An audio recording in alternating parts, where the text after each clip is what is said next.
To love truth is to endure the void. That disarming sentence, offered by Sean Vale, opens a door into the life and thought of one of the 20th century's most troublingly beautiful minds, Simone Weil. She lived only 34 years. Yet in that brief span she refused easy categories.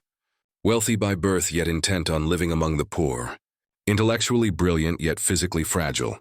A radical in action who became, in spirit, a relentless critic of all power. Her life was a study in coherence and contradiction, and in the cost of living according to principle. Simone Weil was born in Paris on February 3, 1909, into a highly cultured secular Jewish household. From childhood she displayed exceptional intelligence and an austere moral seriousness that earned her schoolmates' nickname, something like the categorical imperative in a skirt. She was frequently ill and, as a child, was made physically vulnerable by repeated illnesses and a household that guarded her from ordinary contact. That early isolation helped shape her later reticence toward intimacy and her almost ascetic relationship to the body. She studied philosophy in Paris, completing a thesis on science and perception, and began teaching in high schools. But academia never contained her. In the early 1930s, Weil plunged into social struggle.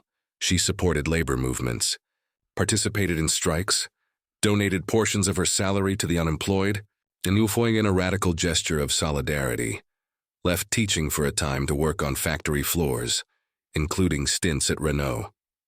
Those months of manual labor were not an experiment in exoticism. They were a patient investigation into the dehumanizing rhythms of industrial life. From the shop floor, she drew two convictions that would become central to her thought. Power is morally corrosive, and spiritual attention to the human person must accompany any political claim. At the same time, Weil's life bent toward religious experience. A trip to Portugal in 1935 left her shaken by the sight of poor fishermen at prayer. She described the scene as almost mystical. Christianity, for her, ceased to be merely an institutional allegiance and became a language for the oppressed, a way of naming solidarity with suffering and the radicality of humility. Yet Weil refused easy confessional commitment. She criticized churches when they took on the trappings of power. For her, Christ was less an ecclesial figure than the emblem of sacrifice and attention to the weakest. Weil's writing remained, in the end, an attempt to weave ethics, spirituality, and political clarity into a seamless life. She rejected both dogmatic Marxism and the complacencies of bourgeois reform. Marxism, she argued, exposed real injustices but could reproduce domination under new banners. Any ideology that reduced persons to functions in a system betrayed human dignity.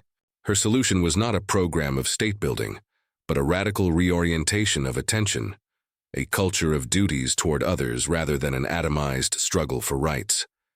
In essays such as those later collected in works like Gravity and Grace, Waiting for God, The Need for Roots, and The Working Class and the Intellectuals, many published after her death, she explored what it means for humans to be rooted without becoming enslaved, to belong without losing moral freedom.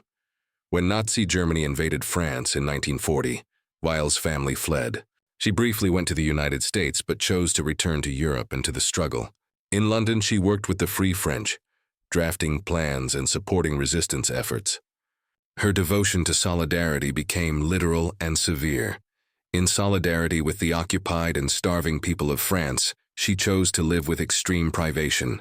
Already frail, she began restricting her food intake to share the suffering of her compatriots, a decision that worsened her health. On August 24, 1943, Simone Weil died in a sanatorium in Ashford, Kent, officially of tuberculosis. Her physicians believed that malnutrition and deliberate self-deprivation accelerated her decline. Buried quietly, her death passed mostly unnoticed until after the war, when thinkers such as Albert Camus drew attention to the startling unity between her life and her philosophy. Camus admired in her an unyielding fidelity to conscience, the absolute consistency, he said, between thought and deed.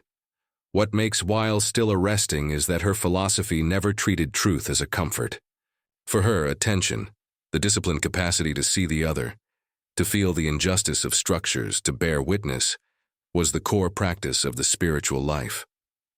She argued that human dignity resides not in rights alone or in social rank, but in the simple fact of existence. Every person is sacred by virtue of being a living being. From this starting point, she insisted that political work without spiritual conversion becomes mere technocracy. Likewise, spiritual withdrawal that ignores the actual suffering of others is a betrayal. Her life asks hard questions of us now. How far will we go to reduce the distance between belief and action? Can we refuse power's seductions without falling into quietism? Whale's answer was uncompromising. Truth will demand of us something like endurance of the void, of the loneliness that often accompanies moral clarity. But that endurance is not an abstract heroism. It is a daily discipline of attention, a willingness to enter the lives of the oppressed, and the courage to let one's life be reshaped by that encounter. Simone Weil's brief life is a challenge and an invitation. It challenges us to measure our convictions by our deeds. It invites us to make attention the first political act. To read her is to be reminded, painfully and beautifully, that truth is rarely comfortable, but it remains the only doorway to an authentic life.